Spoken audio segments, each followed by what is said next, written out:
യുദ്ധ പശ്ചാത്തലത്തിലും പശ്ചിമേഷ്യയിൽ വിമാന സർവീസുകൾ പൂർവ്വസ്ഥിതിയിൽ എത്തിയിരിക്കുകയാണ്. എന്നിരുന്നാലും അനേകം UAE നിവാസികൾ യാത്രകൾ മാറ്റിവെക്കുന്നുവെന്ന റിപ്പോർട്ടുകളാണ് പുറത്തുവരുന്നത്.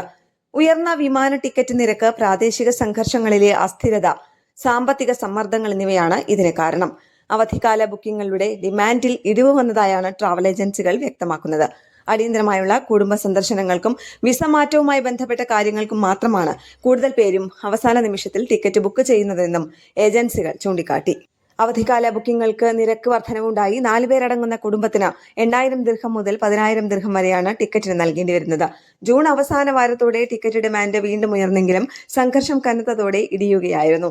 വിമാനയാത്രകളെക്കാൾ കൂടുതൽ പേരും റോഡ് മാർഗമാണ് തിരഞ്ഞെടുക്കുന്നതെന്നും ഏജൻസികൾ പറയുന്നു. വിമാന ടിക്കറ്റ് നിരക്കുകൾ ഉടൻ കുറയാൻ സാധ്യതയില്ല. പശ്ചിമേഷ്യ വഴിയുള്ള യാത്രക്കാർ ജാഗ്രത പാലിക്കുകയാണെന്നും പല അന്താരാഷ്ട്ര വിമാന കമ്പനികളും പ്രവർത്തനങ്ങളിൽ മാറ്റങ്ങൾ വരുത്തുകയാണെന്നും ഏജൻസികൾ വ്യക്തമാക്കി. ഉയർന്ന എണ്ണവിലയും പ്രവർത്തന ചെലവും കാരണമാണ് വിമാന കമ്പനികൾ യാത്രാ നിരക്കുകൾ കുറയ്ക്കാത്തത്.